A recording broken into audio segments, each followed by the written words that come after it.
Ooga, fucking Ooga, cunts, and welcome back to another CNN, the Cunt News Network. We bring you the news that's already been brought by other people. And today's very special episode is one that me and Rob had been collabing on since, well, how long? Like 4 months now? Yeah. Too long. We were supposed to do it a few weeks ago. Yeah, okay. So a couple months ago, Rob actually talks to me about the idea of doing another Florida Man special because we had actually done a Florida Man, best of Florida Man not too long ago. So we decided that we were going to probably do a part 2 to that. And yeah, Rob hits me up about like a month, 2 months ago, something like that. He says, "Hey, you want to do another Florida Man?" And I said, "Yeah, fuck yeah." So we eventually decided on 2 weeks ago that we were going to do the Florida Man special, but it didn't go that way because a lot of personal shit in my life kept getting in the way. I had guests coming over a lot and all kinds of other stuff that kind of made it really hard for me to not only stream, but also even get to be able to stream without constant interruption. But enough of that. We'll never be without those fucking dogs, though.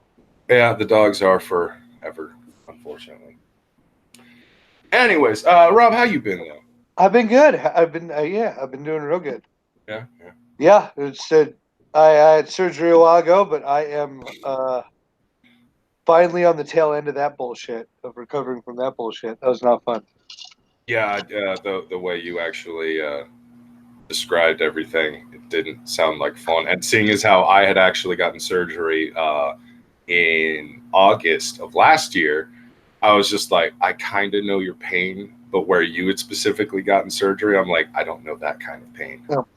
Not on the balls, if anybody's wondering. Yeah, there was no junk surgery. No, I'm not firing blanks. I got good ammo, I swear.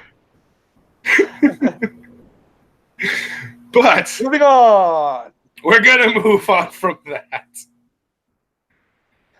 Fake is in the chat saying Schmeckel sure sounds a lot like Brockus lately, but I can't be Brockus since he might be underwent dead. HRT. Okay. Schmeckel's not dead. He was on the fucking stream last night when they were doing another stream. He might have died today. You don't fucking know, Brockus. He actually no. You know what? He could be dead. There's been several hours since he last. I'd give it a good 30% chance, minimum. Wow! You're only going to give him a 30% chance. Is it because this is Schmeckel we're talking about? Yeah. The guy makes a lot of really bad choices. Yeah. Exactly.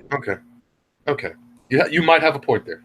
I'm just saying, refute my logic, bitch. Go for it. No, this is the same guy who did so much cocaine that he looks back and doesn't regret the cocaine, but he regrets a lot of the shit that he may have or may not have done on the cocaine. If he doesn't want everybody to hate him, he needs to invite some friends to enjoy that cocaine with him. But no, he's just a selfish bitch. I would go up to Canada to like do some lines with him, but in all honesty, it's Canada, so I already hate the idea. And also, if I go up there, I have this really weird feeling that he won't let me leave, and I'm just not about to stay in Canada forever. He won't let you leave. You're gonna be the next bee in Schmeckel's human centipede experiment. Yeah, no, I don't want that. Bee. I don't want that at all. That sounds like a horrible time. That sounds like something. Speaking of something I don't want to do. You want to do this? I don't want to read this article. Now, this is one we've tackled before, but it is definitely worth bringing up again in the best of. Yeah. This is the best of Florida Man. So if we have some repeats, that's fine. This is the best of. These are the ones that Rob picked himself to read off because they are full of what the fuck. I gave this one to Brockus specifically. For obvious reasons. Florida, 400-pound woman survives sexual assault by herd of manatees. Now. Oh, God, just hearing the sentence spoken aloud. The picture of this woman is from what looks like a talk show, and they took one of the most unflattering pictures of her that they possibly could, because she has this dumbfounded look on her face. She's trying to explain to the interviewer how she got sexually assaulted by a herd of manatees. And the guy is most like, well, whoever is interviewing them is most I don't like think anybody is confused about how she got sexually assaulted by, or even why she. If you see this picture, you wouldn't even be confused why she was sexually assaulted by these manatees. They can smell their own. Oh yes.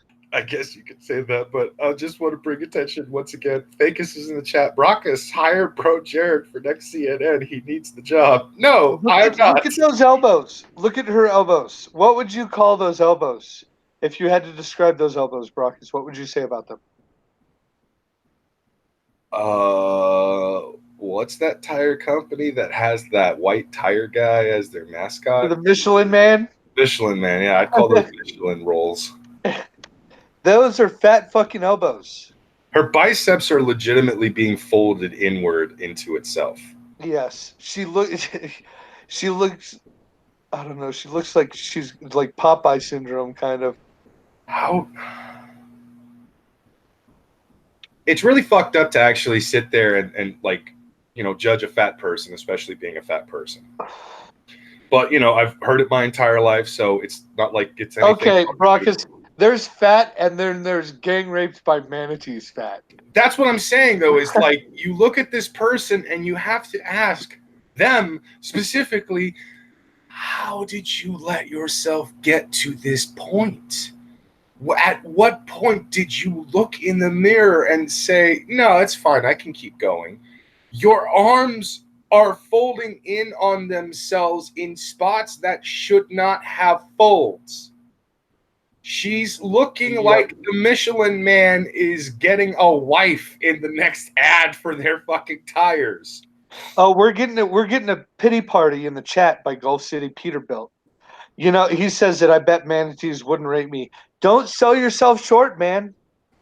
You just go out in the ocean, you spread them wide, and you don't take no for an answer. If the manatees won't rape you, maybe you should do a little raping of your own.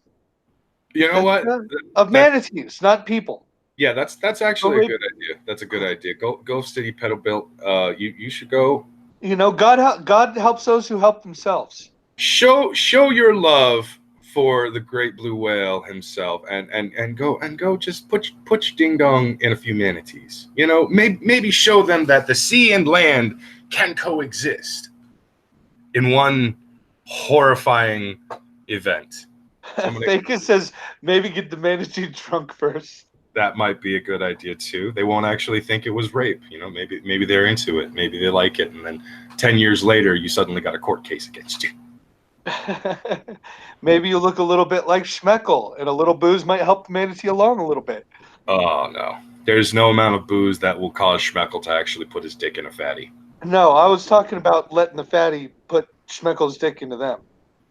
They might need to be drunk to look at Schmeckle with and say like, yeah, what the hell? I think Schmeckle would sooner rip his dick off before he lets it touch anything. Quit defending Schmeckle. He's not here to defend himself, so he doesn't need your help. He might be dead ass up in a ditch because he overdosed on something. He might be dead ass up in a ditch because he got raped by manatees. And you know what? If he didn't wait to listen to this broadcast, it fucking serves him right. Fair enough. That's on him, bro. That's on him. Fort Pierce, Florida. The U.S. Coast Guard rescued a Florida woman from a frightening assault by a herd of manatees yesterday near Pepper Park Beach, a popular beach in the area. That sounds like something out of Archie comics. It does. It really does. Let's go to Pepper Park, gang, and splash in the ocean. Hey, look, gang, there's a school of manatees over there. Veronica, Bertha's going to swimming over to say hi. Oh, no. Jughead, what are those manatees doing to Big Bertha? Oh, God, no. Oh, God, no. Betty, look away. On the next episode of Riverdale. Hey, Betty, Veronica, look away. Don't watch. And that's their whole sexual assault episode of Riverdale. You know, that's a spreading awareness. By the way, can I just point out that it's really telling for television networks to take a lot of old childhood things like fucking Archie comics or even like what's that teenage werewolf one with the from the 80s? Teen Wolf? Teen Wolf, yeah. You mean the teenage werewolf movie called Teen Wolf? Yeah, I forget names sometimes. Fuck you. My brain is so full with a lot of nonsense information. What's that vampire movie that has Dracula in it? I just don't remember what it's called. Pick a Dracula title. No, but it's not Dracula. It's just, no, that couldn't be it. So they take Archie comics, they take Teen Wolf, they take Sabrina the Teenage Witch, they take all these different fucking properties that were kind of harmless at one point, and then they just rebrand them and send them back into the ether in like dark tones. I know, like, seriously, whose idea was to make an emo Archie show? I don't know. Like, and why the fuck is it so popular? Whose idea was it to take Christ. Vampire Diaries, Stranger Things, and Archie comics and somehow fuse all three of them into one? Is that what Riverdale is? Riverdale is essentially Vampire Diaries meets Stranger Things meets Archie comics. My niece is a huge paranormal shit in Riverdale. Yeah, my niece fucking is a huge fan of it, so she talks about it and shit. And her favorite character is Jughead, and she cried like a little girl. Well, that's everybody's favorite character. Who doesn't fucking love Jughead, dude? I don't know. I like me some Betty. I like me some Betty and Veronica, but you know that's because I want to see some finger blasts in action. Yeah. Well, yeah. Besides that, but everybody loves Jughead. He's the lovable idiot, man. Yeah. Not everybody's gonna like the lovable idiot. I just don't.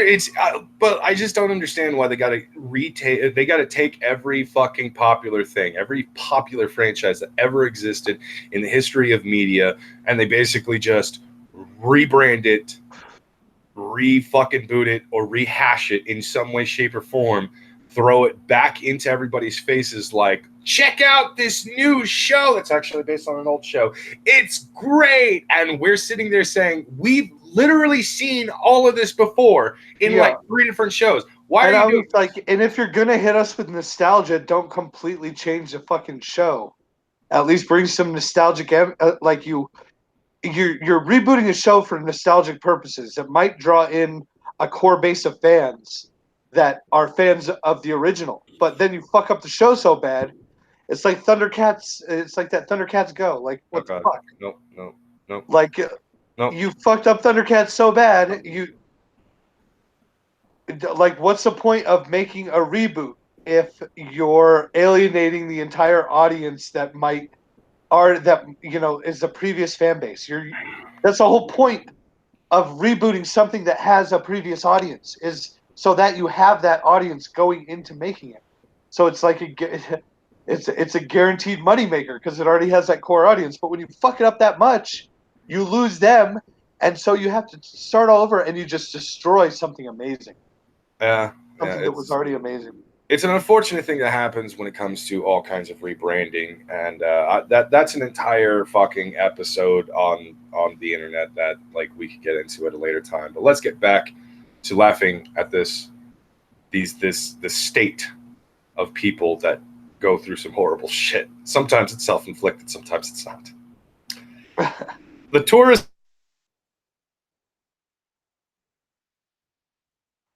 Did you go? You went out for me, bro. The possibility of a poor woman for a female manatee. You really gotta have something going on with you for an animal to mistake you for one of their own. Were the manatees assuming her gender? Because that is fucking transphobic as fuck on the manatees part. Yeah. Already we have a problem. Maybe they're gay manatees. Maybe they thought they were raping a dude manatee. We don't know. Who knows? I was just playing around in the water when I suddenly noticed a herd of manatees next to me. At first I was curious, but eventually I became scared when they started getting agitated. She recalls visibly traumatized by the latest evidence. Events. Just to go back real quick, 1 second. Fakest in the chat says Thundercats roar is God's gift to mankind. Now I'd boot his ass, dumbass, for saying some stupid shit like that. Except that I know he's trying to push my buttons, and his screen name is Fakest. So yeah, I'm gonna let that one slide, brother. Yeah, you've got to understand that the trolls will troll. The trolls will troll. Oh yeah. It all happened. A for effort, buddy. It at least brought your attention to it. Yep. It all happened in a flash. All I remember is the horrifying sight of the manatees trying to grab me and force me into submission. Luckily, Whoa, wait, hang on. Is that a quote?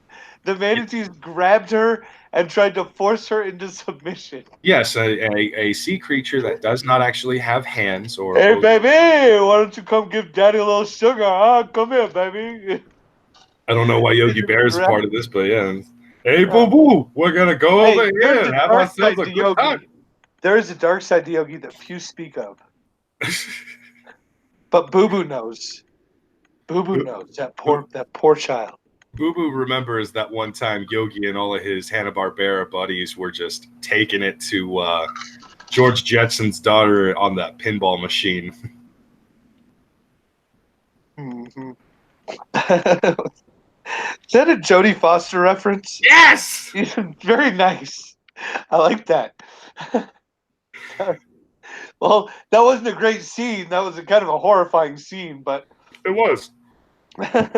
Like, if that's how you're going to open the movie, holy fucking shit. Way to cross Yogi Bear and a Jodie Foster rape scene together so adequately. I appreciate that.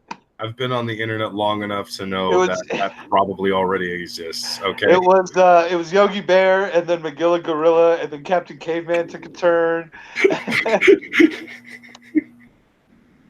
Right? Oh my god.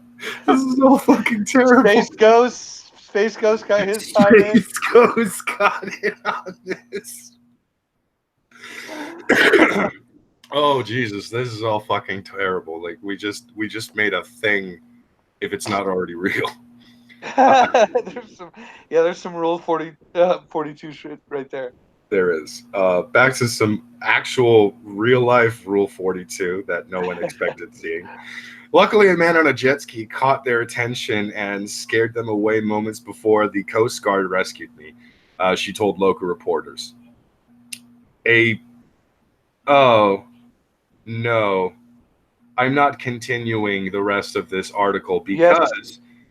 No, because the next part of the article says a bloody vaginal discharge. Yes, no, keep going.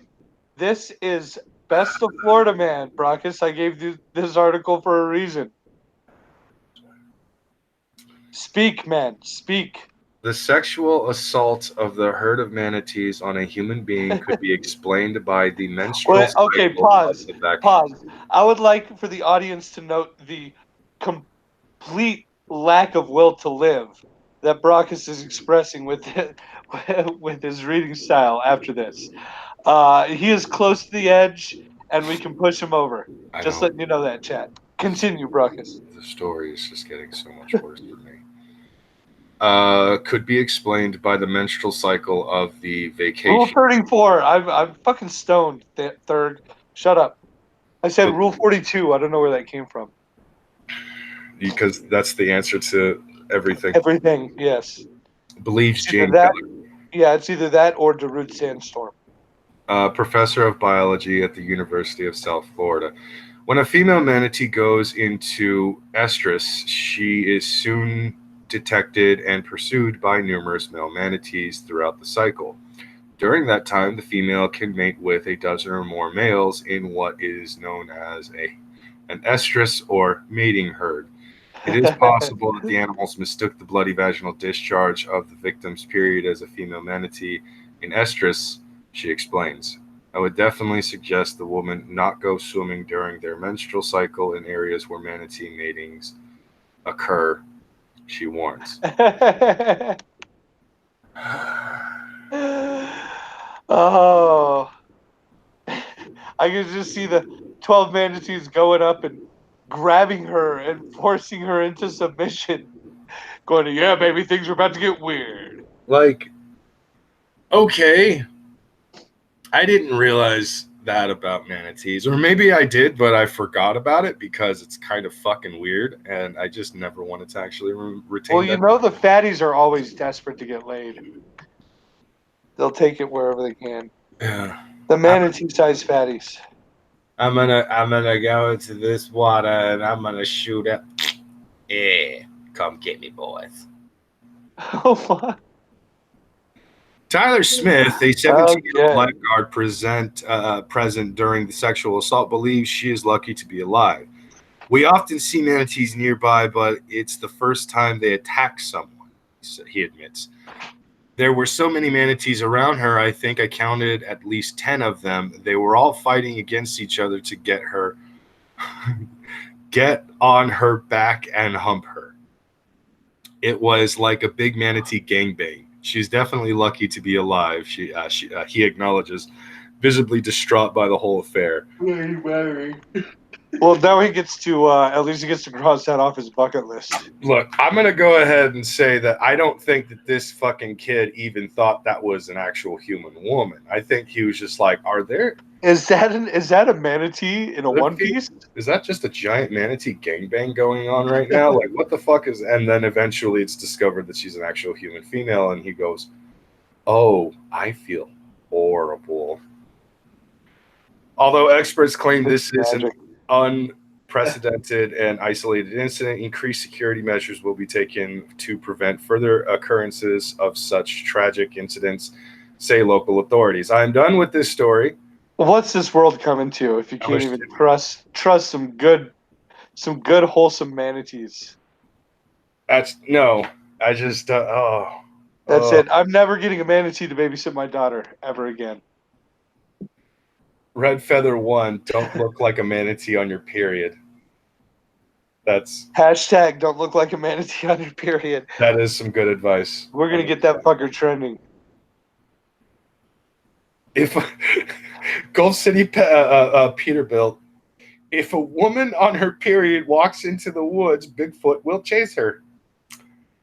I don't know if that's true, but I'm gonna go ahead and say that he's probably got more knowledge of Bigfoot than I do, so maybe it is.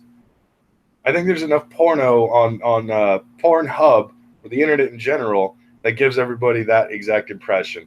Don't believe me? Go look it up. I didn't think it was true, and then I fucking heard it on Revelations. I think I happened to actually catch the show one day, and then they were talking about Bigfoot porn, and I was just like, why? Why is this a thing? Anyways, we move on to the next story on the best of. I have to pull it up. Damn it, nothing's pulling up. All right, we're gonna go back to I'm trying to pull a few up. I am gonna hit our next oldie but goodie Florida man story that we've mentioned a few times on the show before. Florida man dies after microwaving a microwave. Death is weird, isn't it? At any moment, you could be enjoying a blissful canoe ride in Lake Victoria, and all of a sudden, this one-ton crocodile snaps your arm and drags you into the abyss. Poof! You're done and busted. Okay, maybe that might not be the way most of us go, but it will certainly be a story to tell, won't it? Just imagine it, when your wifey reads your eulogy and she mentions that you died in the jaws of a crocodile. Hopefully, she might just wipe away her tears and add some humor to it. Ah, my Kamau, she always loved crocodile meat at the Panari Sky Center, but he never imagined that one day Crocs would get one up on him, and he would end up being their dinner. While crocodile deaths are common in Florida, one man decided to go the most badass way he knew how. Well, it wasn't really his idea. Yes, his friends dared him. Heck. No. I forgot how fucking stupid this story gets with each fucking sentence. Oh, yeah.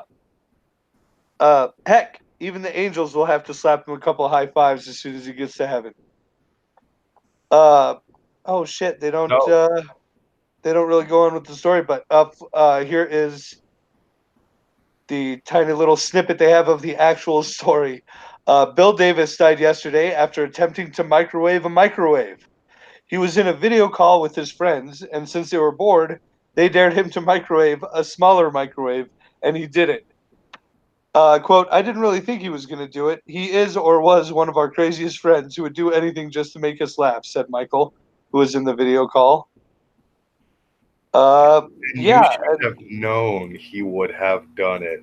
Oh, Michael's such a crazy guy. He'll do anything. Crazy son of a bitch. Well, don't suggest microwaving a smaller microwave, you dumb shits. I don't think these people are the sharpest knives in the fucking tool shed. No, probably not. Probably not. Okay, I have. That was one we've heard before. But let's go to one we haven't heard before. I have a whole list of them here. Hang on. One I was looking for in particular.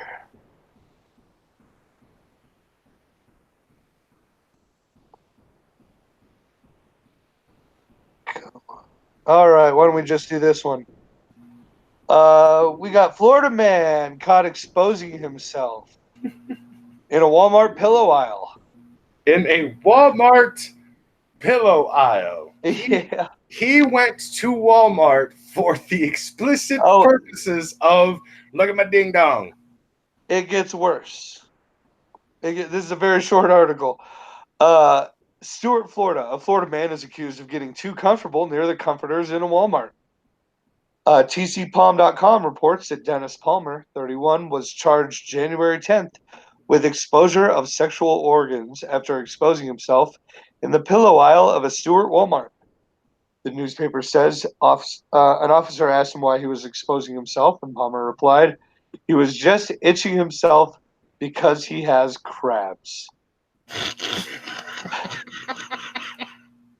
Surveillance video, however, reportedly showed him doing more than scratching for several minutes, according to the publication. Scratching his front end for 40 minutes. Sounds suspicious. Yeah. Oh, those crabs are getting to him.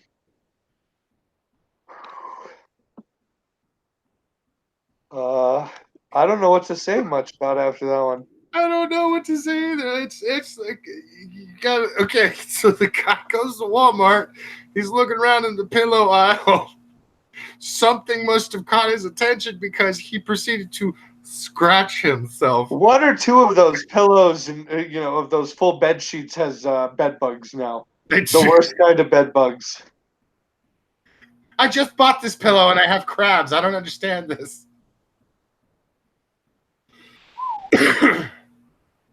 Okay, let's move on to the next one because this one's kind of fucked up, and it just reminded me of Weekend at Bernie's a little bit. The headline: Florida man allegedly fooled family into believing murdered wife was still alive.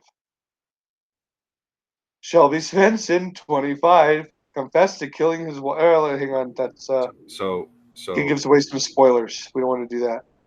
Let me just see if I have this correct. Yes, wrap your mind around it. It's a Weekend at Bernie's scenario where there's... Well, the headline made me think of Weekend at Bernie's, and so that's why I included it. And this guy... Because that's how, if I was going to murder my wife, that's how I would fool people into believing she was still alive. Weekend at Bernie's scenario, obviously.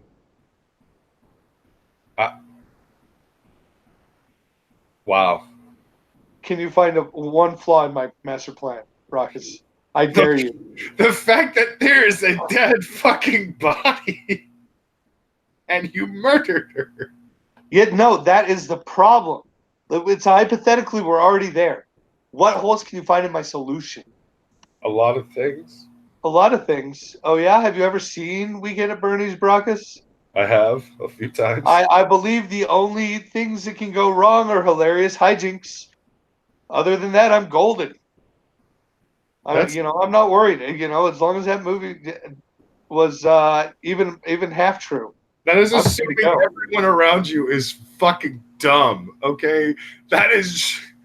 Brockus, It's Florida. Have you fucking met people? Yeah, people. We're talking about Florida. We're talking about Florida people too, We're bro. talking about Florida and people in general. Hence, dumb. Yes, continue. Okay, Your plan thank is you very much. Your plan is flawless. Jesus. Let's see. It's a victimless crime too, except for, the murder victim. Shelby Svensson admitted to killing his wife, Jamie Ivankic, but only after he was arrested for also killing 3 of her family members. See, that's where I wouldn't take. That's a little too far. I'm If you're sorry. gonna go weekend at Bernie's, you can only have one body. You can only be dealing with one body at a time. Otherwise, you got to start juggling bodies, and nothing works right. You can't pull it off unless you have a wacky sidekick. But I just want to pause real fast. huh. I want the audience to acknowledge. You said that this was a victimless crime, except for the victim. So she probably had it coming.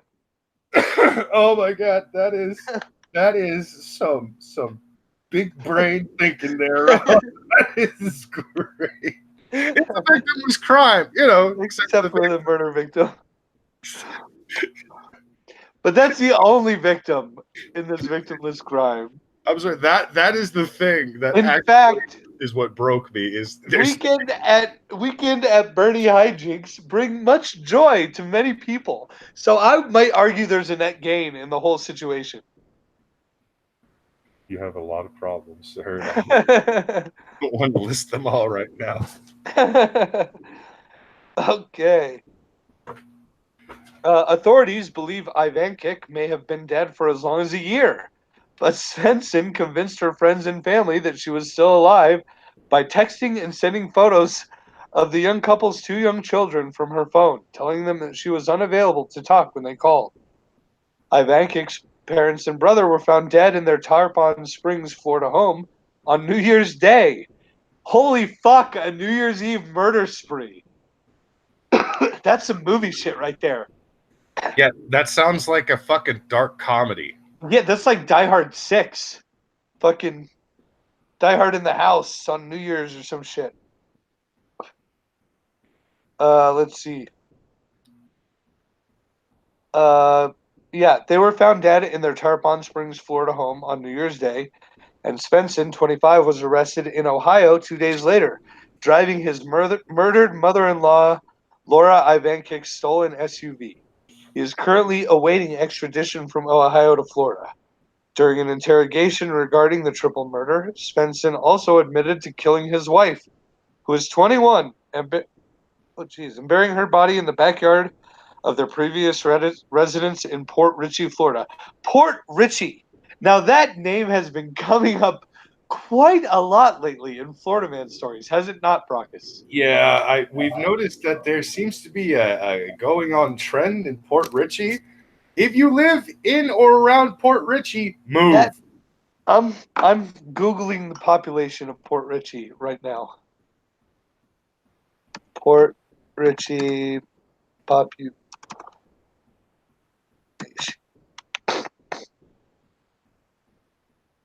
Their population is 2,831. So, gentlemen, I would like you to consider the fact of the large number of Florida Man stories coming out based in Port Richey compared with the incredibly low number of their population size, and estimate that literally probably realistically about 37% of the entire population of this town are fucking insane.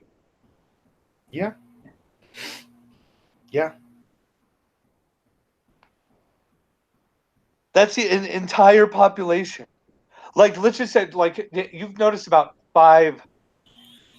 uh, five stories about uh, Florida Man from Port Richey, very recently, right? What was the what?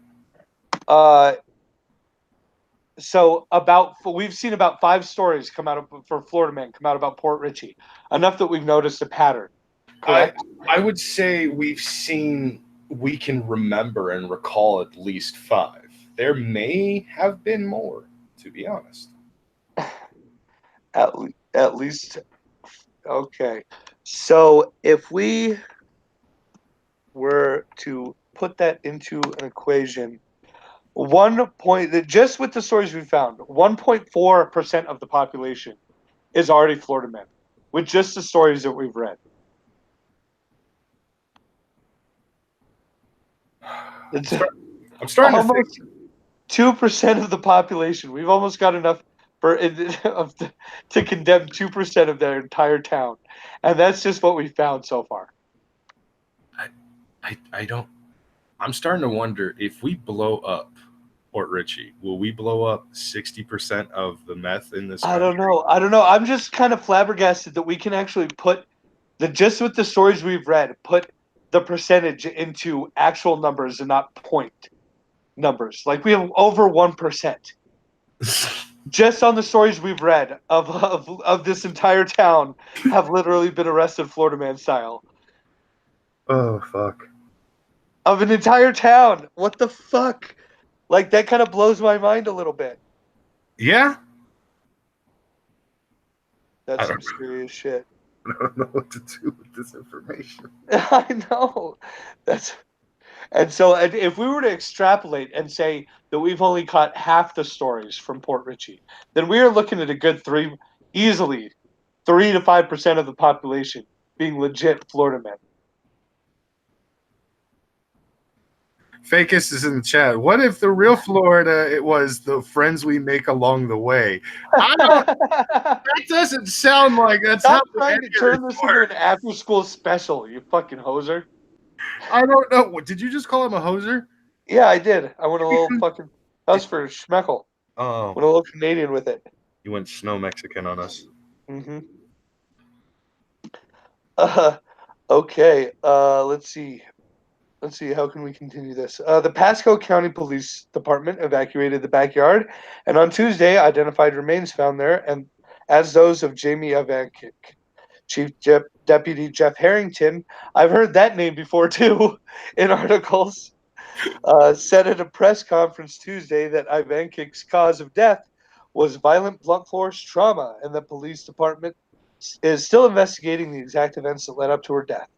At this point, we just don't know, he said, regarding the motive, the circumstance of her death, and whether the couple's 2 young children were present at the time. The children were in the car with Svensson when he was arrested, and Harrington said, the most important thing at this point is that we know that they're safe. They're currently in foster care in Ohio, family members told the Tampa Bay Times. God, those kids are going to grow up all fucked up. Yeah, my dad murdered my mom's entire family, and he was arrested with us in the car, running from the cops, and now we're in foster care. Take us home and adopt us. Those kids are fucked. Right? I don't think fucked is a strong enough word, to be honest. Those kids are really fucked. Those kids are meth fucked. Those kids are meth fucked, most definitely for sure. Let's see. The last time anyone actually spoke directly with Ivankic was about a year ago, on January 25th, 2018, when she had a FaceTime call with her sister, Karma Stewart. Since then, Svensson was able to deflect attempts to speak with his wife directly, keeping up appearances that she was fine and just too busy to talk. I feel betrayed that I was played, Stewart told Tampa Bay Times. I didn't expect the worst when I probably should have. A representative of the Pasco County Sheriff's Office told Rolling Stone that Svensson will be charged with his wife's murder, but not until after he's tried for the triple homicide in Tarpon Springs, which takes precedence. Jamie and her brother Nicholas were both... So he's going to go on trial for a triple murder, and then going to go on a different trial for the murder of his wife. That dude is fucked too. He's spending the rest of his life in prison. Yeah, I'm pretty sure. If they don't kill him. Yeah, no, I was gonna say he's gonna go to prison and then just die one night. They're gonna say autopsy's gonna say it was from an overdose, but there's gonna be obvious signs of forceful entry and holding him down and then forceful needle injection into his arm, and yeah, that's how he died, from an overdose. heroin. Yay! Jesus. Well, that's pretty much the end of the article. He ran and apparently he got busted because on that New Year's Day he called the cops because he was trying to get a welfare check from so this guy who killed his wife has 4 kids from a previous marriage. And the oldest of those kids called the police because the dad hadn't paid his welfare check. So yeah. Oh, and the when they found the family, they had been dead for about a week. Oh, and he killed the family's 3 dogs too. Fucking fry this asshole. Oh yeah, no, fucking kill him. No. This like The only way I would be okay with that is if they were Brockus's neighbors' dogs. no, Fucking kill I'd those. be upset with them because I actually met one of them yesterday, and she's adorable. And now I'm just like I'm a little sympathetic for them, and I kind of want to go over there and pet them. Don't. That's what they want you to. You You're falling can't right into their fucking trap, Brockus. you can't put any dog anywhere near me and expect me not to just instantly fall in love with it. Like you can't. It's impossible.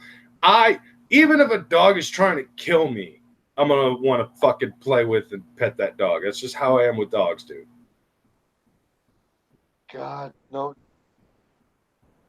One of these Jesus. days, if I don't die from stupidity, it's gonna You be. probably betray me and get me killed for like 5 minutes with a golden retriever.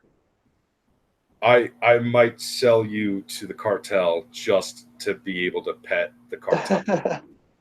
just for 5 minutes of petting the cartel's chihuahua, I will sell you to them. Yeah, no, turn him into a drug mule. We don't care. No, it's okay. Yeah, no, I know where I stand now. Oh, we'll see who sells to the cartel first. We'll see who sells who. You son of a bitch. I get sold as a sex slave from your end. You get sold as a drug mule from my end. Both of us are monsters. That's just how we. And I don't need no 5 minutes with the chihuahua either. I will fucking sell you out for free, bendejo. Like, your ass is going down. All right, let's see if we can find another Florida man story. Okay, this is kind of an interesting one. Florida man gets stuck to prepped drag strip surface at the GTR World Cup. Wait. Read that one more time. Florida man gets stuck to prepped drag strip surface Yep. at the GTR World Cup. Florida's Bradenton Motorsports Park played host to the GTR World Cup last weekend, an event featuring some of the fastest Nissan GTRs on the planet, laying down 7-second 200 mile per hour 200 mph quarter mile times. But the action was briefly held up when one attendee got stuck to the drag strip's treated surface, resulting in the least tragic Florida man story of 2019. Competition drag strips use a resin-based compound called PJ1 Track Bite, formerly known as VHT, that gets sprayed onto the asphalt to create a sticky surface for impressive launches. Hey, when a car's horsepower count is deep into the 4 digits, it needs all the help it can get to hook up and go. When we say sticky, we mean sticky. Step on it with a pair of shallow tread tennis shoes like this guy, and you're not going anywhere in a hurry. could you imagine that scenario? Like he's walking across, like in my head, he's in. You're just walking on a giant strip of flypaper. Yeah, he's walking on a giant strip of flypaper, and it's pretty sticky. But he gets to the middle where it's the stickiest, and then he just gets stuck there. And like everybody's thinking, you got to take your shoes off, but then my socks will get stuck. Well, then take your socks off, but then my feet. And then you're screwed. Your skin's coming off. So they're kind of looking at him like, all right, we'll just stay there until we figure out a thing. Well, what are you going to do? You're going to postpone the... No, fuck you. We're going to fucking keep the drag races going. So he has to stand there shitting and pissing himself with drag zooming past him. But it's also more interesting because now there's like a life and death situation obstacle course on the fucking track. So, no, it's a horrifying situation, yet at the same time, like, I wouldn't put it past Florida for something like that to actually be an actual story. Yeah. Anyways, continue. It's just that's what. Let's see. The video opens with the man standing firmly lodged in the middle of the racing lane, standing tall like a lone tree on a great ruined plain. He slowly alternates between looking sheepish and bending down to pry his left shoe loose. But after 20 seconds, disaster strikes as he simultaneously frees the shoe from both the ground and his foot and sends it spiraling just out of reach.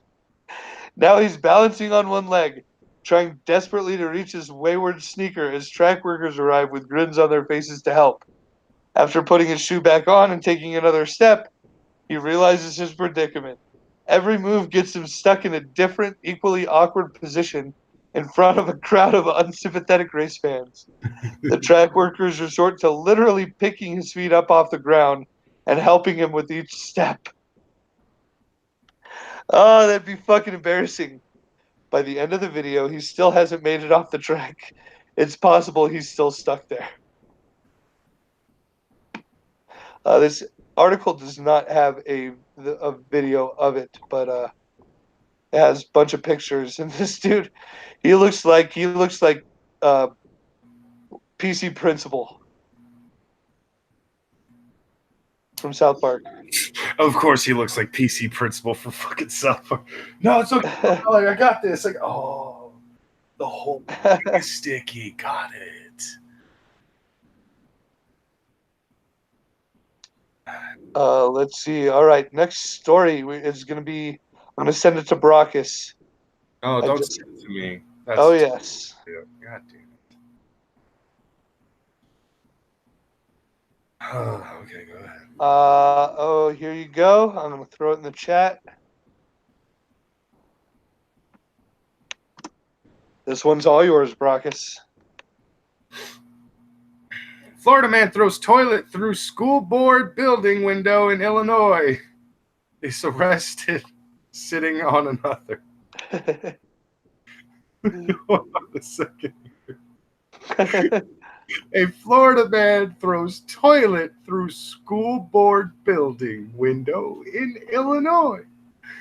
He's in Illinois when this happens, and it's through a school board building window.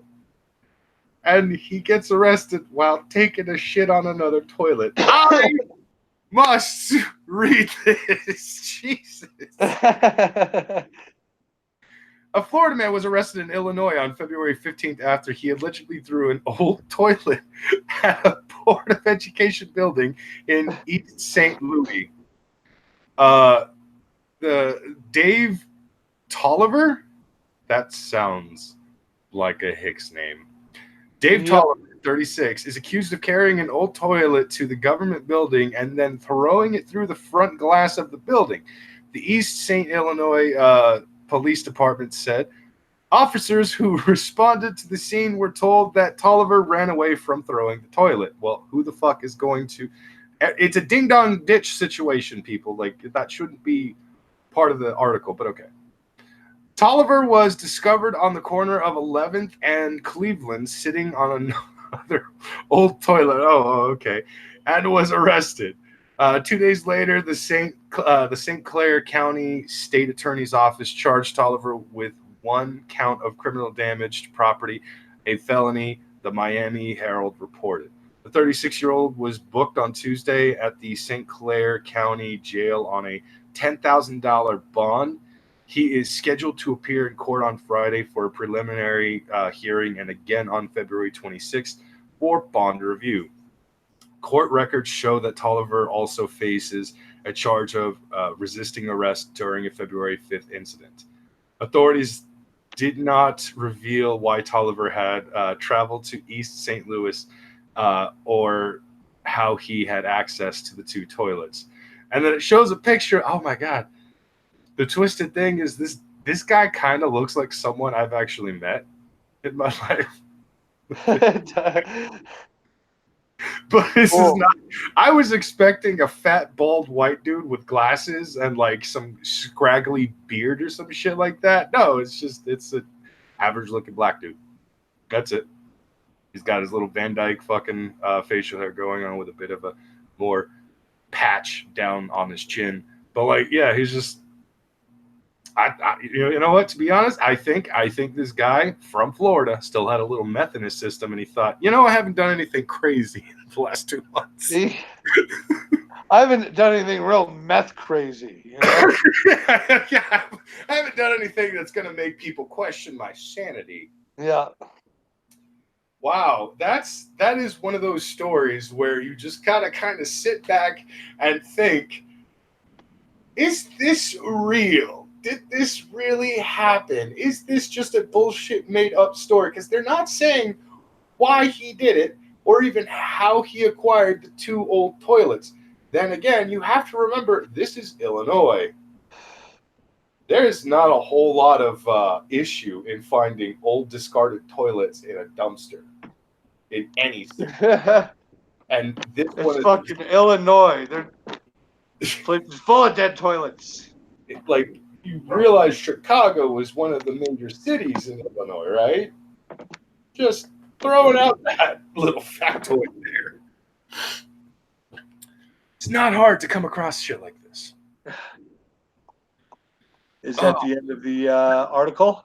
Yeah, that was the entire article itself. They had no reason for it, just that, hey, this guy did this thing, and he was arrested for it. Okay, I got one more for you. Oh, and you're doing this one. It's another quick one, but you're doing it. There's a conversation going on. There it is. It's in the side there.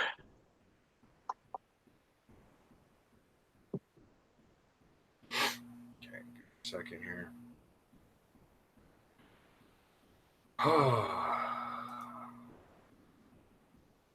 Taking a while to load.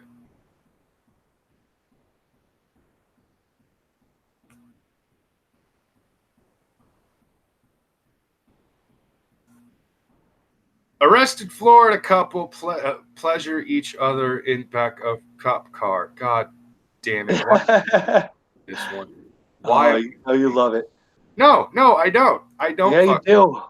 You need to stop lying about me, okay? I do not love this. This is terrible. This is awful. Oh, and Fort Pierce, Florida, is the place that this is happening in.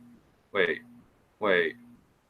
Oh, get the fuck out of here, you stupid ass goddamn link.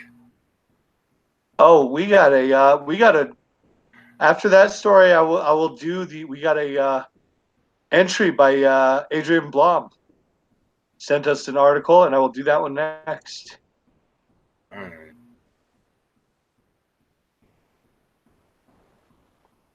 Hold on a second. What's the holdup, brother? Fucking Streamlabs is messing me up. I went to go and check Streamlabs, but Fort Pierce, Florida, a Florida man and Florida woman arrested for shoplifting at Walmart were allegedly permitted to engage in sexual activity in the back of a police car by the arresting officer. Were allegedly permitted to engage. Okay, so these two are getting arrested at Walmart for shoplifting, and in the back of the cop car, while the cop is actually typing up his report or something, or maybe he's on his way to the police department, they both ask, hey, can we just start fucking in the back of this cop car? The guy's probably like, I'm on my third strike, man. I'm going away for 25. And the guy Give me 5 last minutes, brother. And the cop was like, you know what? Yeah, sure. Go right ahead. Enjoy. The dying man's last request.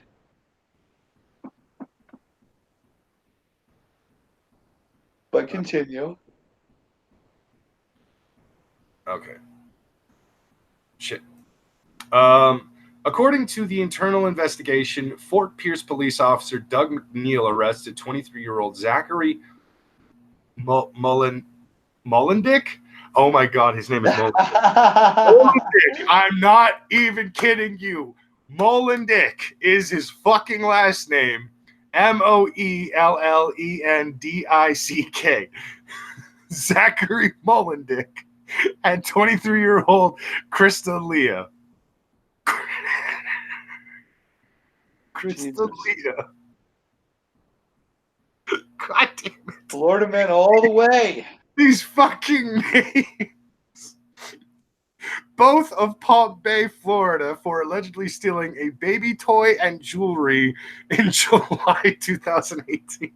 Okay, so they went there specifically for the jewelry, but at some point they were like, hey, should we get little Susan fucking toy? Sure. Let's go to the baby aisle on the other side of the fucking Walmart. McNeil initially handcuffed Leah behind her back, but later moved the handcuffs to the front so that she would be able to smoke a cigarette. Okay, this cop is already fucking up. The officer did not handcuff Molendick because he was using crutches. The pair were then placed in the back of the patrol car for transport to the St. Lucie County. Her leg may be busted up, but now she can give him a handy. While in the back of the patrol car, the couple allegedly used their hands to pleasure each other while McNeil played Barry White's Can't Get It. Oh, yeah. He's facilitating like a motherfucker. He is not an innocent bystander. I think he encouraged this shit.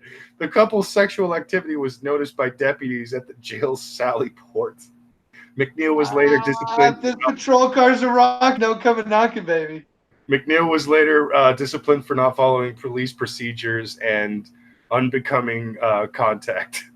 Unbecoming contact. I was like, did he get back there and get him some? He threw a thumb in or two. Wow. He got to pull out his nightstick that night. That is just fucking gold right there. I'm actually inclined to believe that, yeah, not only did the cop give them permission, but also probably encouraged the shit out of it. So not only are the criminals Florida men in this situation, but the cop that's a legitimate Florida man move. Yeah, basically.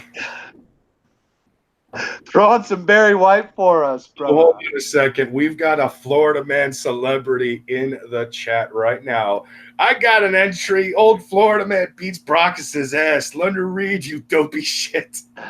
This coming from the Killing Joke himself. How you doing, Joker? My favorite man from Florida, the Florida man himself.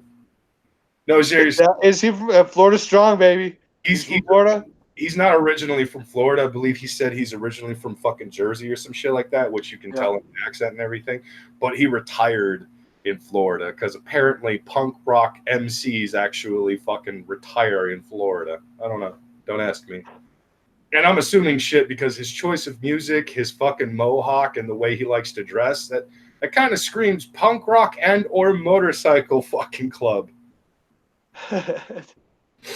Dude, some of those old ladies down there, dude, they fucking get down on the motorcycle. Oh, and your brother's here too. What is up, Marfleas? Mark's in the chat? All right. My fleas is in the chat. You tried calling me earlier. I missed it because I have my phone on silent. Oh, I've always got my phone on silent because, like, there was one day it wouldn't stop going off. I later found out it was because, like, my phone was on the verge of dying. This is an old phone. So it was actually glitching hardcore. So I kept telling my friend, stop fucking calling me. He's like, I'm not the one calling you. I'm like, that's your fucking ringtone going up. Yeah, no, it was all fucked up. No helmet lock. Like, I know you're a ringtone motherfucker. Do you assign different ringtones for different people, Brockus? I do. If I have your number and we do actually talk frequently and all that stuff, like I will assign a different ringtone. What I don't have your number, but what ringtone would you give to me? I would probably give you one of the WWE intro songs that I have on my phone. For who? For you, I would probably give. Fingers crossed for Undertaker. Well, actually, I don't have Undertaker's on there. If I did, though, it would probably be when he was the American Badass. Mm-hmm. So I think I would give you that one. But I was actually going to say I would probably give you Triple H's The Game. I'll take it. Yeah. And then for Mark, I would just give him Stone Cold Steve Austin because, like, anytime Mark shows up into a fucking chat, it kind of feels like the glass just broke and he just started coming down the ramp his ass. But not like actually beat anyone's ass. It's his version of the Stone Cold Stunner is making you laugh into submission. I'll give you that. Yeah. All right. We have a user submitted Florida man article, and we actually got a Florida woman article. This Nice. is from Adrian Blom. We have Key West police arrest stripper for assault with a coconut. Okay. See, okay. Here's the funny That's Florida. You got coconut. I'm surprised more people don't just get brained with coconuts down in Florida. Here's the funny thing about that. Adrian Blom made a comment to this earlier in the chat and actually pointed out that failure accomplished is the one the stripper assaulted with a coconut. Oh, this is the shit. I remember this? Oh, I saw that video. You're fucking kidding me. Oh my god. Okay. So this is near and dear to our hearts, this Florida man story. Because I was watching that fucking live stream when it happened. I didn't realize this was that's fucking hilarious, man. Okay. So I don't know did you see the video? I've seen the video. I saw a clip of it because he clipped it and put it on Twitter himself, and I saw he was just crack the fuck up. He just walked by and was saying what's up, and then the chick saw he was recording and flipped the fuck out. Started screaming at him, and he just was walking on his way, and he got about 15 yards up the fucking street. All of a sudden, a fucking coconut comes fucking clattering right by his face. Fucking, I love the commentary. And he goes, "What was that? A coconut?" Did you just throw a fucking coconut at me? No, I love the comment that AP gave after he had actually sent. I think it was actually AP who put the clip onto Twitter. Either way, I saw it when I was at work and I started cracking the fuck up. And AP basically said, "This is why you need to stop filming women in Florida, dude. You're gonna get assaulted by coconuts." I'm just like, right? Who the fuck throws a coconut at you?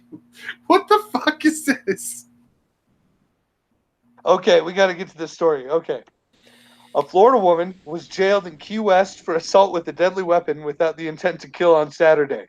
The deadly weapon? A coconut. Shanta Latasha Bolds, 36, of North Miami Beach, with a listed occupation of dancer. Cristal. Yeah. Was arrested at the VIP Gentlemen's Club on Duval Street by the Key West Police Department and jailed after throwing a coconut at a man passing by who was filming her, according to a report from the Miami Herald. Oh my God, this is fucking that beautiful. Was actually failure. Fuck! You made it into the news. According to the Herald, the police report from the incident said Bolds admitting throwing the coconut at victim George Exposito because Exposito was filming her sitting on the porch of the club. And he wasn't even really filming her sitting on the porch of the club. He was walking by and he said hi, and he was filming a live stream. And he just happened to walk by. Let's see. The Herald reports that the club is known for its employees to become angry and passerby that take photos and video of the venue, which touts live nude models, private rooms, fantasies, fetishes, role-playing, and more on its website. According to the police report, Bold said she did throw the coconut and that it did not hit anything. Exposito of Miami said he believed the coconut could have caused damage and questioned whether he deserved to have a coconut thrown at him, to which he was given no reply, according to the Herald. Bold, that sounds like failure. It's like, did I deserve that? Did I deserve to have a coconut thrown at me? Yes, failure. You fucking did. Bolds was released from jail without posting bond hours after the arrest early Saturday, according to the Herald. She has an arraignment for the offense on May 23rd. That was 2 days ago. We're gonna need a follow up on this story.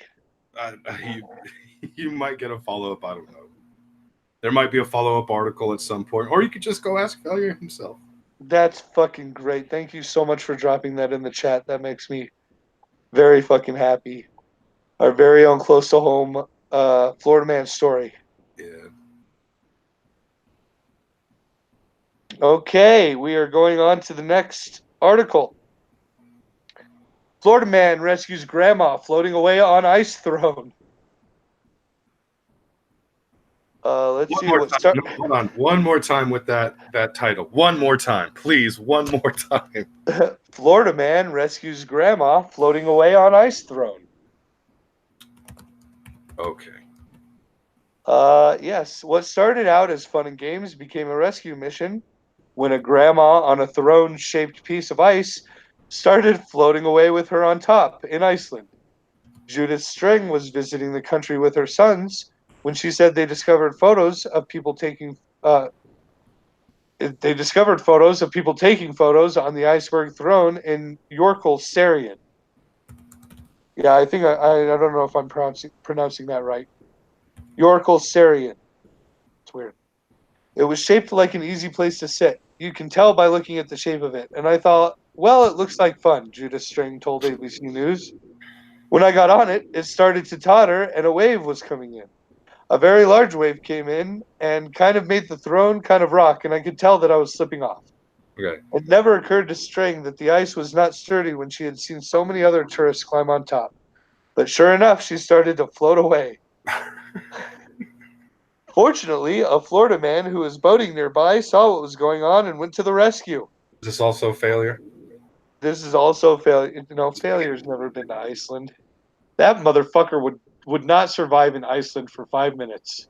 He's a fat guy. All right, he could probably survive longer than. Not that his body couldn't survive. I just don't think his attitude could survive in Iceland. He'd get halfway there and be like, "Fuck this, I'm going back." Yeah, that's true. He probably would just like lose his shit and decide, nope, not doing that. Photos of the ordeal quickly went viral after being shared with by String's granddaughter online. String said she had no regrets about the incident. I thought it would be quite fun. I always wanted to be queen. I mean, come on, that was my chance. Yeah, queen of the fucking Florida man retards, lady. Yeah, but I have to ask the question that's being asked in the chat right now. The fuck is an ice throne? Here, I'll share my screen real quick because this is. You got to see this picture. This lady just floating off into the ocean on this iceberg.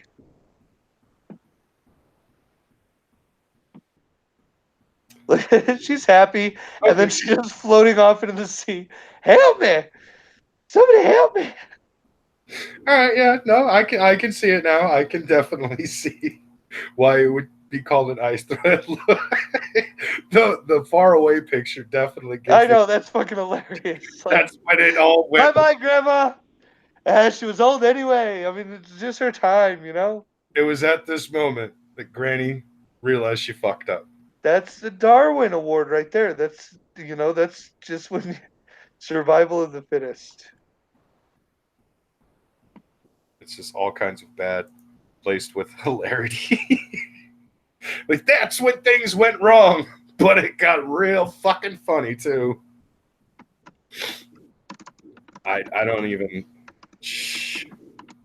That does okay. I will say this much though. I have actually I've been in the snow enough times to know that those little mini ice formations that actually like kind of create a sort of chair for you and shit. They're fun to sit on. Here's the thing. I wouldn't do it if it was right on top of or next to a body of water because no, don't do it. It might just fall apart. And I'm a big guy, so everything falls apart for me. You don't have to make fat jokes on yourself. Let the rest of us do that for you. Fair you enough. don't have to make self-deprecating fat jokes for us to love you, Brockus. Yeah, but I do because it makes me laugh. We love every pound of you.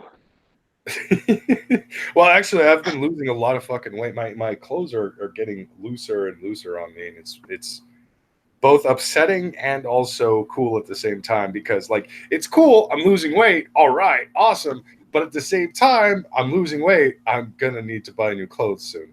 Shit. Oh. Okay, I have a Florida Man article for you over in the side chat. Oh, you're gonna give me another one of them fucking Yep. another one of them Florida stories. Florida man accused of intentionally pressure washing his neighbor. One more time.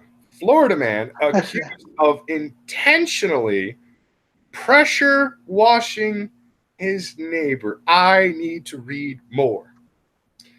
This man is accused of spraying his neighbor with the pressure washer without his consent. Oh, okay. Okay. See, in my head, I thought it was going in a completely different direction. But yeah, no, that would make a lot of sense. That if you take one of those high-powered fucking pressure washers, you know, the ones that they try to sell you, the cheaper ones on late night fucking broadcasting and shit, and it's one of those bullshit infomercials like, hey, are you sick and tired of the crud and dirt on the side of your house? Why don't you use a pressure washer to get all that shit out? And then it's really just like a super soaker attached to a fucking engine that pushes out enough pressure to just get rid of most of the fucking stained dirt. Whatever. Brooksville, Florida.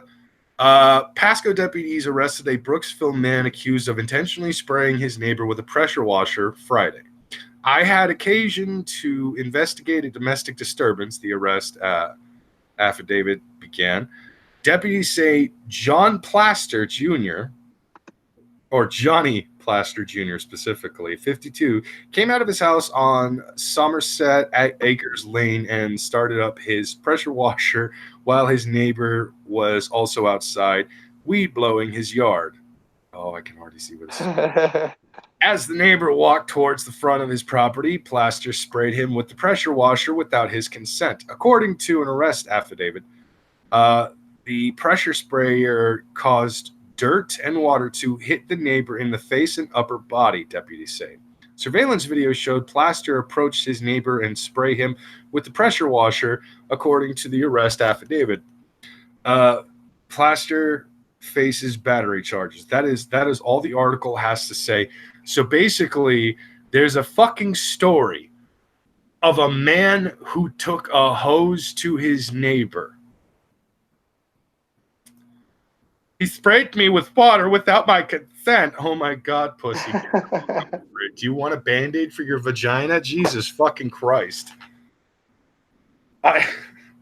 Jesus. He sprayed me in my face and my upper body. Okay. But seriously, a pressure, that would fucking hurt. It would. Like, fucking Florida man. If the guy was like, you know, if he was point blank and he did shit like that, that's fucked up. Yeah. Distance and he did shit like that, that's still kind of fucked up. But at the same time, like, if you're essentially only just getting sprayed with some high powered water and you're fine, you're clearly taking shit a little too fucking far. Like, yeah, it's not like a fire hose or anything. Was the weed blower guy out in his fucking yard doing his yard work with his knitted hat or his knitted beanie? You're lucky you didn't fucking turn into the lawnmower man. His hipster some mulch. No, you're lucky you only had a pressure washer. All right, Brockus, I do have another article for you if you'd like. Okay, I guess we'll do it. And you will enjoy it. It's the bottom one down there. The bottom one? The bottom one in the chat.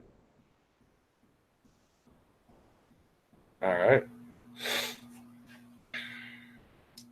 Hologram wielding intruders abducted woman man claims. Okay. Okay, hold on.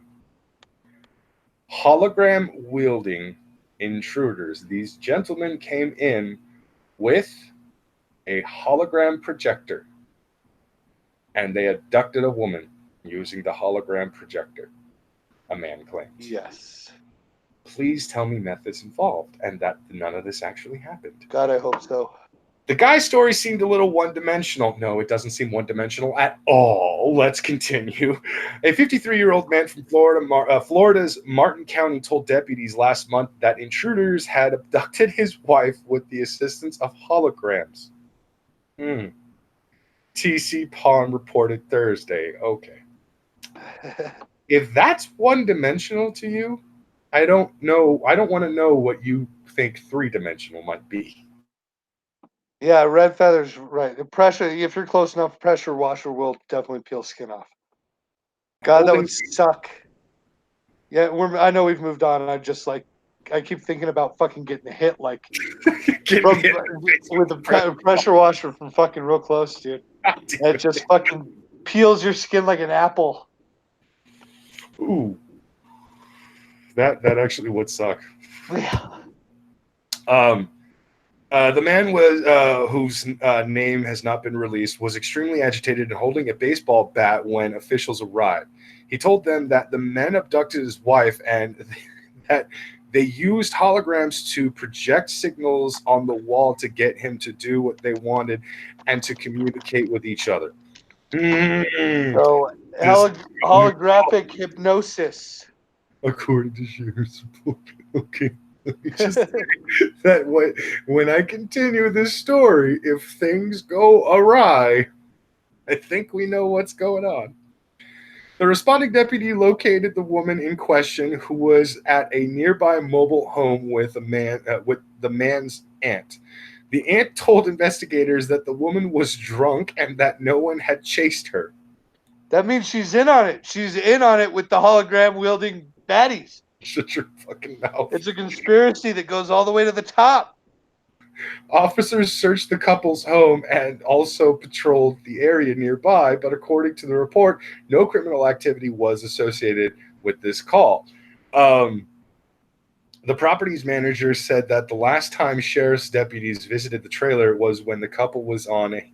I'm sure that has nothing to do with this incident. The property. No. I am sure this has nothing whatsoever to do with meth. No, this guy's legit. Holograms, Brockus, not meth.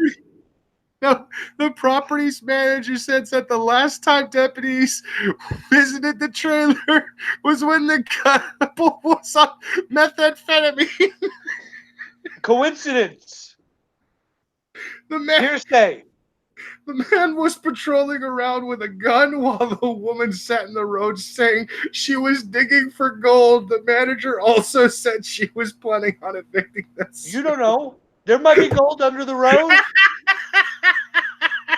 What the fuck do you know, Brockus? I fucking predicted all there might be gold in them there hills. From the fucking start.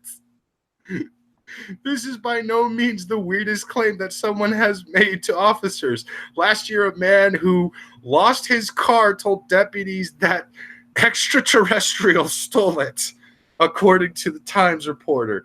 In 2012, a man charged with domestic violence claimed that a ghost was the one who punched his wife. I need to read that one. I bet it was an albino. Never trust albinos. People always mistake them for ghosts, and that's a life rule that has never steered me wrong, Brockus. Okay, I'm gonna go never ahead and trust say albinos. The picture of the man who said that the ghost punched his wife, which, by the way, you leave ghastly out of this, you son of a bitch. Man blames ghost. Michael West says ghost punched his wife, not him.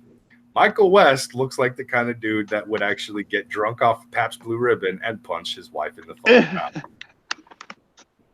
It was a ghost. There's something spooky about this excuse. Rather than say the devil made me do it, a Wisconsin man arrested on domestic abuse charges told police that a ghost punched his wife, authorities said. He looks like a less manly version of Abraham from The Walking Dead. He kind of does. Like if you took all the testosterone out of Abraham, yeah, it would evolve into this. Police responded to the disturbance call at approximately 8 p.m. Sunday, according to a Fond du Lac County Sheriff's report obtained by the smoking gun. At the scene, they found 41-year-old Michael West and his wife, who told cops that her husband twice attempted to strangle her and struck her in the face when she attempted to contact 911. West told authorities that his wife sustained injuries as a result of several falls. The northwestern.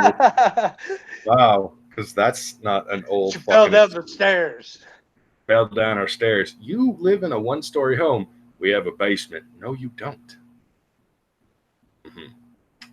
She did it at the library. When an officer pressed the issue, West allegedly changed his alibi, opting instead for a supernatural excuse. A ghost did it.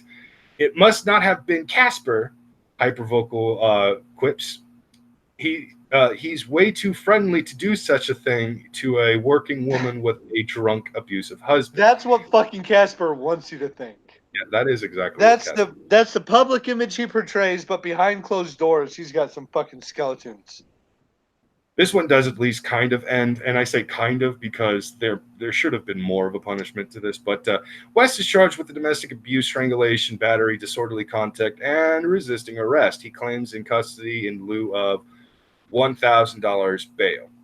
I think it should be more than that in bail, and also I think the son of a bitch should probably be serving some jail time for just not once, but twice using some of the oldest fucking bullshit excuses of why there are bruises on his wife and or why she's got two black eyes, shit like that. That's just fucking terrible. Fuck that guy. I hope he rots. Oh, jeez. Oh, wow. All right, my turn again. Yes, your turn again. I had to read that ghost one. That one was too interesting. Okay. Jurors may get an eyeful if defendant shows sex tapes in court. Okay. What? No, yeah. Continue, because Red can't compute.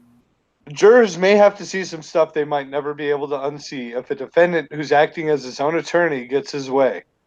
The South Florida man wants to introduce sex tapes and intimate photographs of himself and his wife as evidence in his criminal trial to try and prove that his marriage was real and not just undertaken for immigration purposes.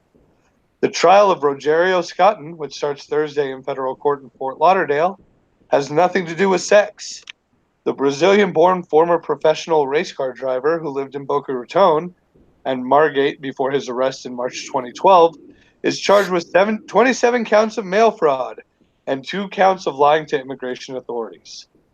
The 43-year-old businessman is accused of operating a multi-million-dollar mail fraud involving shipping companies FedEx, UPS, and DHL. Prosecutors say he stole millions of dollars from the shippers by creating phony accounts that fraudulently billed major companies like Target, Walmart, and Apple between 2007 and 2012. Scotton's Boca Raton-based online business, which sold electronic goods to Brazil, used the phony accounts to ship his customers' purchases overseas, according to the indictment. Scotton, who is representing himself in court after falling out of a succession of 6 defense lawyers who represented him, is adamant that he is innocent of all charges. Dude, you never represent yourself. Especially if you're not a lawyer. Maybe if you're like some badass fucking criminal attorney. Every time somebody actually says something like there's an article where somebody basically represents themselves or something along those lines, the only thing that pops in my head is Adam's Family Values, where Gomez Adams says, "I am that fool." Yeah, because have you ever heard that saying where the man who represents himself has a fool for a client? And he does. He makes a big old rousing speech. It's like, "Well, Your Honor, it's as only Raul Julia can." Oh, I man. am that fool. I miss Raul Julia so fucking much. Yes. Oh, we could have had an Addams Family 3. You know, they're rebooting the Addams Family show, right? Yep. Hopefully it sticks to the original fucking formula. Hopefully they do not fucking ruin it. Like, even the cartoon. They're gonna SJW it up, you know. I really hope they don't. I actually, and to be honest, I would love a remake of the Munsters. Not necessarily a complete remake or anything, but like just a new Munsters. You know, something like that. Because, dude, Munsters and fucking the Addams Family were some of the best weird television you could ever get back in like the 70s. But if they would make fun of SJWs, the Addams Family. Oh, absolutely. They would make some line about strangling them or some shit like that. No, dude. Go back But to they're the gonna Family fuck it up. They're gonna fuck it all up.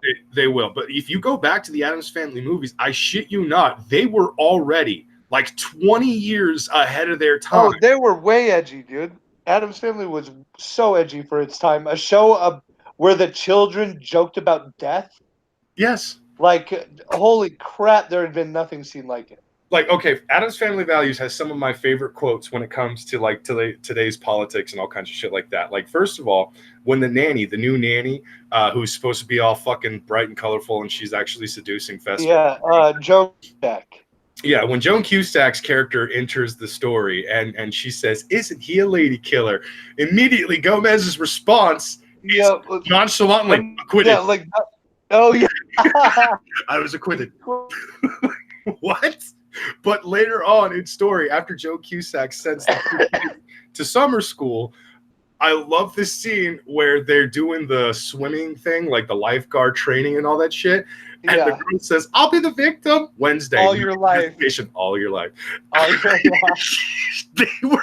They were roasting these people well before they even existed. It was great. And if they kind of had some SJW elements in that, but like they had, like, I don't know, the white racist counselors who made all the minorities be the Indians, and then they used that, and they started talking shit about how the white man like oppress the natives will oppress the natives and drink highballs on their land, highballs, and build golf courses on their land.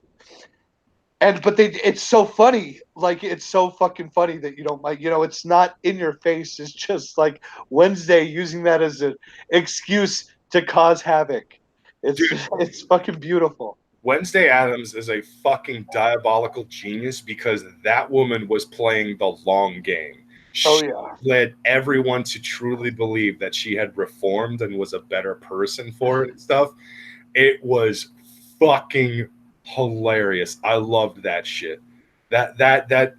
Those two movies, Addams Family and Addams Family Values, are two of my absolute favorite 90s movies. They are fantastic. If you haven't watched them, go back and watch them. They are fucking great. They deserve rewatches after rewatches and shit. They're amazing. And then, of course, do yourself a favor. Go and watch the actual black and white show of the Addams Family, because that shit was pretty fucking hilarious. And that shit was pretty fucking cool. And while you're at it, watch the Munsters, because those were great shows. Anyways, back to the fucking article, because this shit was... We sidetracked shit way hard. Okay. So he wants the U.S.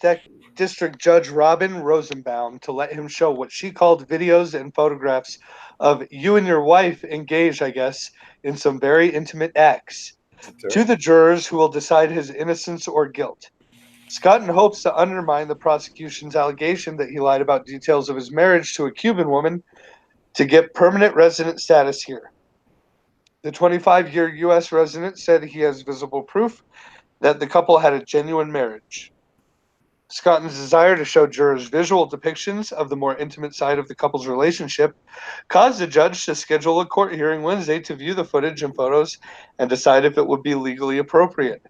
The judge told Scotton she wasn't just going to play that stuff in front of the jury and see what's on there without vetting it. "I don't think that it would be fair to your wife," Rosenbaum told Scotton, explaining the need to ensure that he gets a fair trial without unnecessarily violating his wife's privacy or introducing irrelevant matters. "Why is the privacy of my wife important at this point?" Scotton asked the judge. "I'm facing jail time." Why is the privacy of this other private citizen more important than me trying to prove that I'm not full of shit, even though I'm clearly full of shit?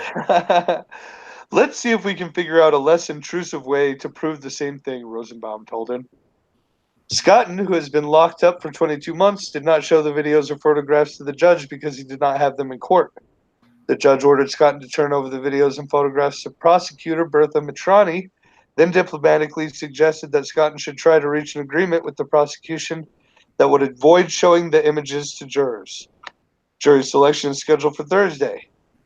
The delay in going to trial was caused by Scotton's inability to work with 6 defense lawyers, even filing suit against one of them, according to court records. Scotton eventually wound up wound up representing himself, with Fort Lauderdale defense attorney Jason Crease appointed by the judge as standby counsel to help him.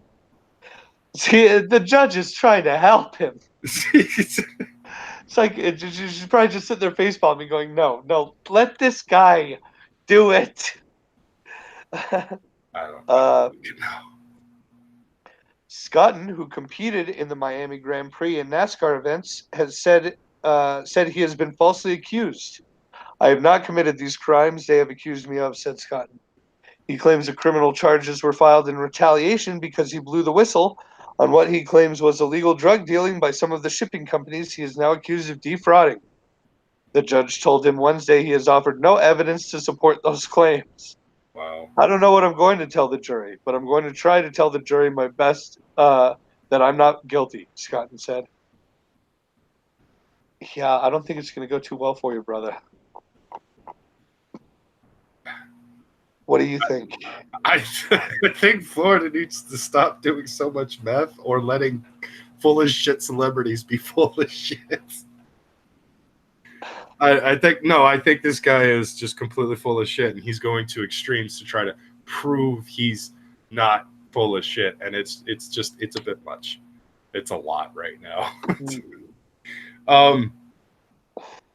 But I think we're gonna do 2 more stories, and then we're gonna call it. Okay, sounds good to me. Let's see if we can find some really good ones. Okay, I have one for you, Brockus, and then I will do a final story. How's that? Fine. I'll do one more story. Okay, there it is in the chat. Let's see. Elderly man caught masturbating in McDonald's parking lot. Rob, why you do this to me?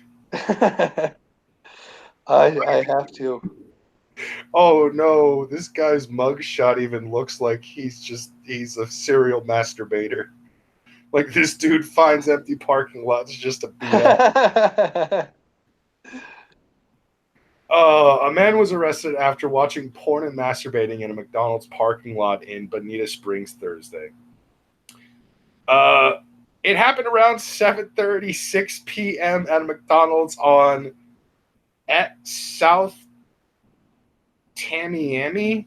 Oh, that's one of the reasons why he did it. South Tamiami Trail.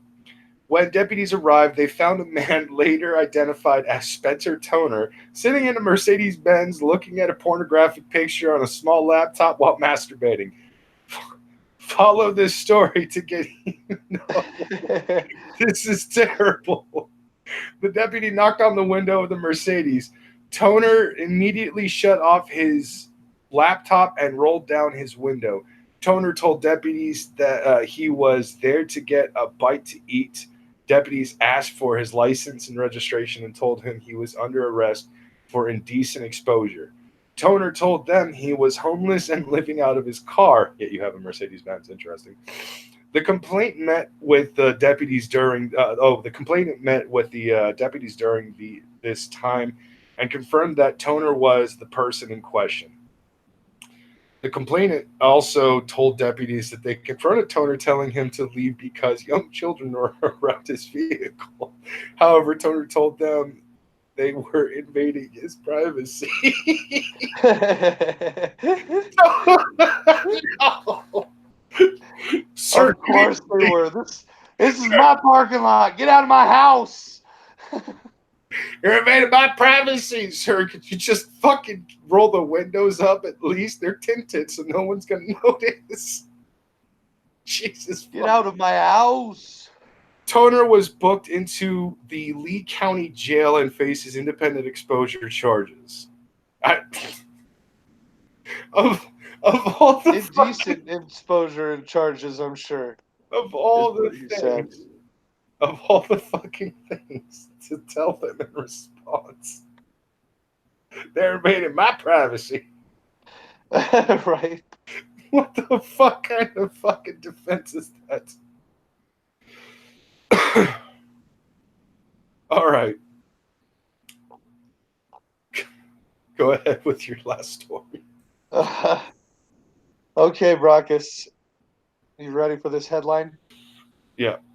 Boyd Corbin, once arrested for fighting a drag queen with a tiki torch, runs for Wilton Manor's mayor.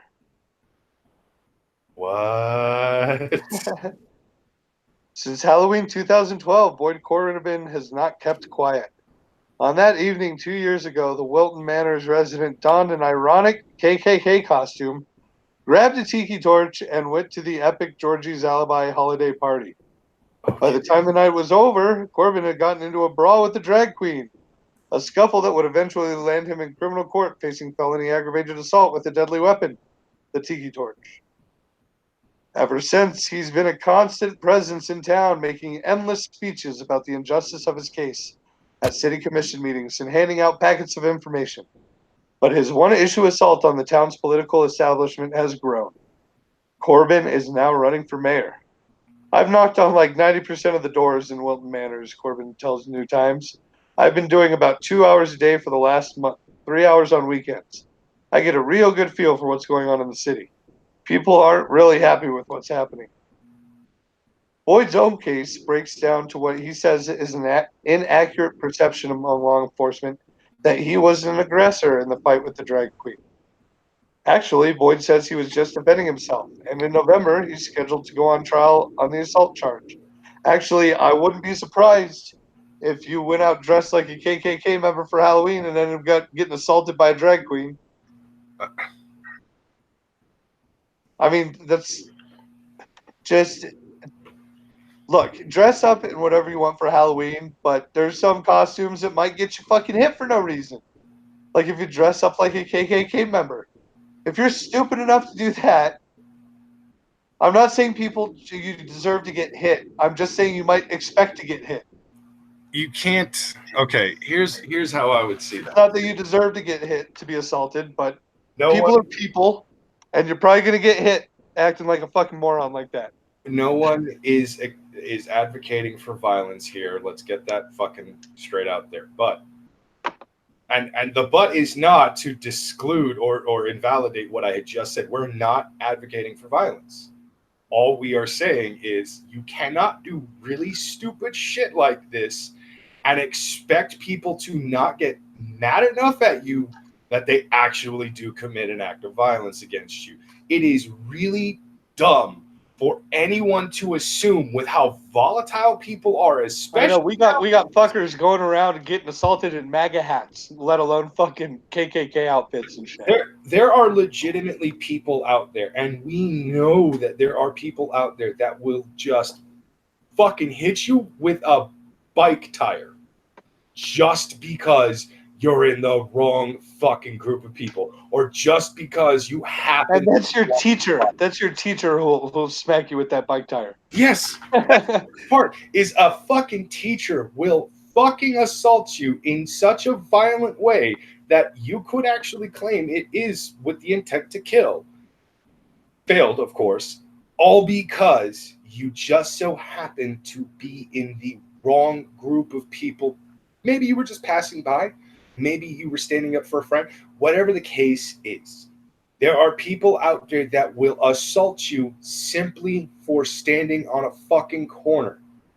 To expect no one to get mad enough to actually physically assault you simply because you did something like this is just plain fucking dumb. I'm not saying they have any right to do so, because clearly they don't. Now look, if I went out on the street and found like a man and his wife and started just sitting there following them, calling his wife a cunt, I may not deserve to get punched, but I'd probably expect to get punched. Yeah, like hell, look, I may deserve to get punched a little bit in that case too. But if I take a sign and go over to a bunch of Christian Republican fucking people, and the sign says that I'm going to gather a harem of feminists for the sole purposes of having sex with them, knocking them up so they can each and every one of them have an abortion. Well, clearly I'm doing something. I'm going out of my way to piss people off. Lionel Valentine in the chat says, as SnatchCast secretary, I can safely say we promote excessive violence So long as it is filmed and sent to us. I mean, we have our standards. Yeah, absolutely. But no, I'm just saying, in my scenario, I'm going out of my way to antagonize people. To sit there and then think that if I am clearly antagonizing people enough to where, and anyone who actually follows me or anyone who might know my actual feelings on this, look, Alabama went too far. These other states for the heartbeat bill, I believe they're going too far. The anti-abortion shit, the abortion ban, I believe it's going too far. They're taking it to levels that it doesn't need to go. To be honest, I don't like abortion. I don't believe in abortion. I'm against abortion. Okay, I'm not exactly pro-life. I actually do still consider myself to be pro-choice because of the fact that who the fuck am I to tell a woman she can't have an abortion, right? Like, it's as simple as that. I'm one dude. My opinion is I don't like abortions. I just don't. That's it. I'm okay with abortions under fucking extreme situations and shit. But at the same time, I don't like abortions. But I don't think they should be illegal. It's fucking stupid. To actually make that shit illegal is fucking stupid. And all these states that are actually trying to make it illegal, you're fucking going too far. You're being fucking stupid. You guys need to fucking cut it the fuck out. And I'm not even surprised that it's mostly Bible Belt states that are doing this. That being said, despite me not, fucking being on board with like pro-abortion shit or even anti-abortion shit, the scenario I painted out for everybody obviously shows that I'm going out of my way to antagonize people. I'm not going to suddenly do something like that. I'm not going to go out of my way to antagonize people and then, expect no one to hit me. Like, I can do this horrible thing. Touch me. That's dumb. Stop fucking pretending that you can do and say horrible fucking shit and not actually get some kind of a fucking punch in the mouth. It's just fucking dumb. Once again, must point out, I do not condone the violence. You just have do not advocate you just for have to understand reality. That you can understand that people are going to get punched without condoning the punching.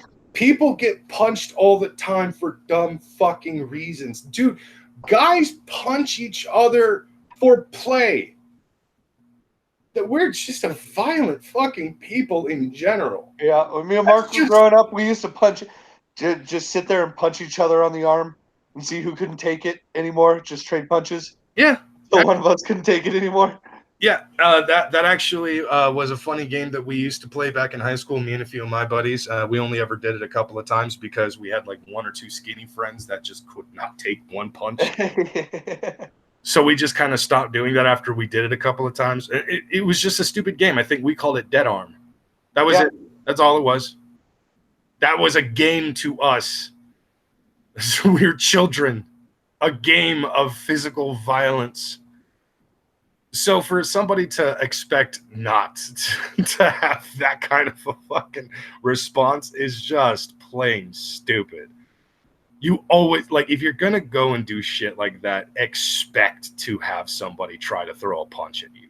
You need to expect that shit. Be prepared for that shit. Don't fucking pretend like you weren't expecting it. Dude, this fucking site is covered with ads. And I look up the location on Google of one seafood restaurant, and now all of my ads are for fucking snow crab and fucking lobster restaurants. Like fucking everywhere. I hate that shit. I know. I just wanted to read your dumbass article. I just was looking for directions for an address one time. I Google mapped one address. And fucking now all my fucking ads. It's like this scary shit. A bunch of bullshit, goddammit. I do know that there's all you can eat snow crab at Catfish Dewey's now. But was that the end of the article? No, not quite. Corbyn admits that his run for office stems from his criminal case, but the 46-year-old longshot, who has less in his campaign piggy bank than anyone else in the race, has gone all in on his campaign. Corbyn's website lays out his detailed thoughts on a variety of issues, from parking to crime to taxes. He says his shoe leather politicking has put him in touch with the real issues facing the town. If voters cast their ballots depending on the solutions offered to the city's issues, such as crime, home invasions, auto burglaries, sex in Collahatchee Park. What? Apparently there's lots of sex going on in the park. Not surprised. Yep. Parking and wasting taxpayers' money. Then I will win hands down, he says. The incumbent thinks everything is hunky dory. Corbyn is equally sanguine about his upcoming court date. I'm very confident, but we'll see what happens. And that is the end of the story. Dumb people doing dumb things. That is the Florida way. Yeah. Dude, have you seen this fucking Hard Rock hotel that's shaped like a guitar? No. Google that shit. Okay. It's fucking crazy, dude. It's vertical, shaped like a guitar, and it's got like a plug coming out that's like an extension that goes out to like this fucking crazy ass beach and all these bungalows. That hotel looks sick as fuck. Oh wow. Oh hell yeah! Can I stay in there? Yeah, fuck yeah. Stay at the top of the neck. Oh fuck yeah! That looks like it would be a blast to stay Fuck. in. You just walk in and they just play nothing but rock music and the occasional blues. 16 restaurants, 20 bars. Ooh, that sounds like my kind of place. Yeah. Plenty of food, plenty of booze, and plenty of fucking bad choices to make. Anyways, that is going to be it for our very special Florida Man special episode of CNN. Once again, thank you, Rob, for providing us with horrible news articles involving Florida Man. Oh, it was my absolute pleasure, Brockus. For those of you who No, are seriously, I'm like fully erect right now. okay. For those of you who are watching and watching live or even listening at a later time, thank you for watching. Thank you for joining us. If you are live, but if you are watching this live, but yeah, I'm not so sure how frequent CNNs are going to be. Ever since I went back to work, it's getting harder and harder for me to actually to basically not be fucking dead tired all week long because my job is actually very physically demanding. So I'm all kinds of fucked up. So there is a possibility that I'm probably going to be doing a few more CNNs and then I may just completely retire. Oh, Brockus, I don't want to do this without you, bro. Well, I mean, we can always talk to Schmeckel about either just cutting ties from CNN or even just like continuing with a new cast, whatever the case is. But there is a possibility that Brockus will not. Hey, look, the dogs have made an appearance tonight. The dogs Thank haven't been. fucking Christ, those little sons of bitches. It was raining outside earlier, so that's one of the reasons why you couldn't really hear them. Well, we will discuss this later, Brockus. I guess we will discuss this later when I have you collared. Fair enough. Anyways, wait, I do have two quick things I want to address real quick. One is Lionel Valentine, who says, as Snapchat secretary, I can safely say we promote excessively violent abortions, so long as it is filmed, edited to Yakut Sacks, and sent our way. Wow. And third, it says we need a way of getting articles to the SnatchCast, which is a great idea. I think we should. Yeah. What's Schmeckel's email? Send him your articles and dick pics directly to Schmeckel. I love this comment by Third. No, don't retire. We like Brockus. He makes us feel better about ourselves. You see how inspirational you are? To so many, Brockus. So many. That is so fucking terrible. I love it.